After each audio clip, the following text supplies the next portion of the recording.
Hi students, this is the last video of the videos concerning the thing without a name. So we are continuing with the story of Pupu. Then one day Pupu left us. Had said, he don't have to tell me where he gone. He gone looking for his wife. Edward said, think she going come back with he? Had said, let me wait and see. We didn't have to wait long. It came out in the papers. Had said it was just what he expected. Pupu had beaten up a man in Arima. The man had taken his wife away. It was the gardener who used to give me bags of grass. Nothing much happened to Pupu. He had to pay a fine, but they left him off otherwise. The magistrate said that Pupu had better not molest his wife again. They made a calypso about Pupu that was the rage that year. It was the road march for the carnival, and the Andrews sisters sang it for an American recording company.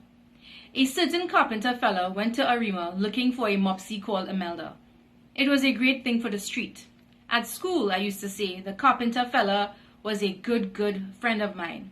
And at cricket matches and at the races, Hat used to say, know him? God, I used to drink with that man night and day. Boy, he could carry his liquor. Pupu wasn't the same man when he came back to us. He growled at me when I tried to talk to him, and he drove out Hat and the others when they brought a bottle of rum to the workshop. Hat said, woman send that man mad, you hear? But the old noises began to be heard once more from Pupu's workshop. He was working hard, and I wondered whether he was still making the thing without a name. But I was too afraid to ask. He ran an electric light from the workshop and began working in the night time.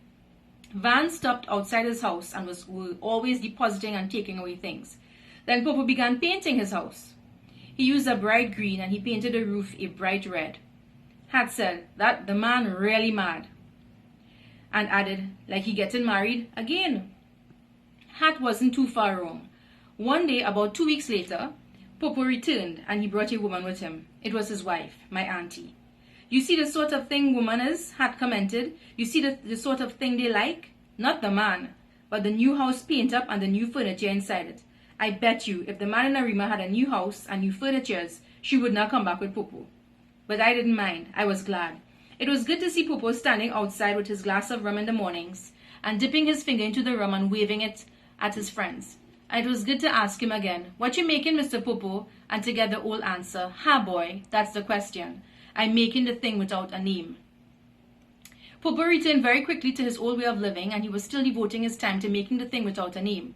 He had stopped working, and his wife got her job with the same people near my school. People in the street were almost angry with Pupu when his wife came back. They felt that all their sympathy had been mocked and wasted.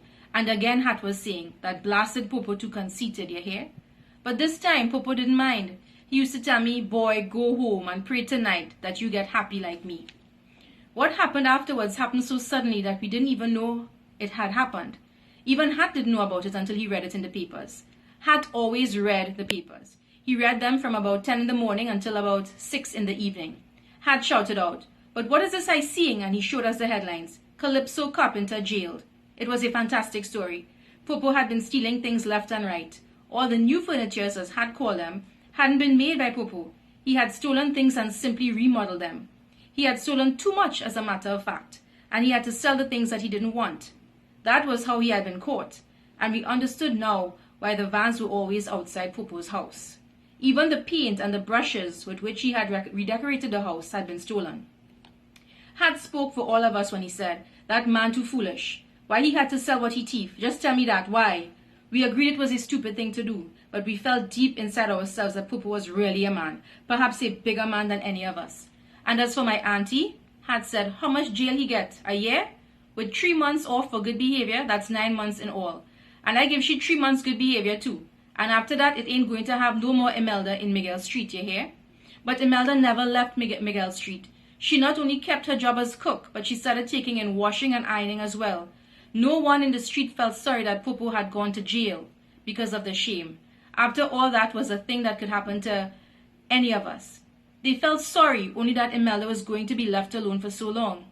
He came back as a hero. He was one of the boys. He was a better man than either Hat or Bogart. But for me, he had changed, and the change made me sad. For Pupu began working. He began making Morris chairs and tables and wardrobes for people. And when I asked him, Mr. Pupu, when you going to start making the thing without a name again? He growled at me. "You're too troublesome," he said. "Go away quick before I lay my hands on you." And that brings us to the end of the story. Thanks so much for listening.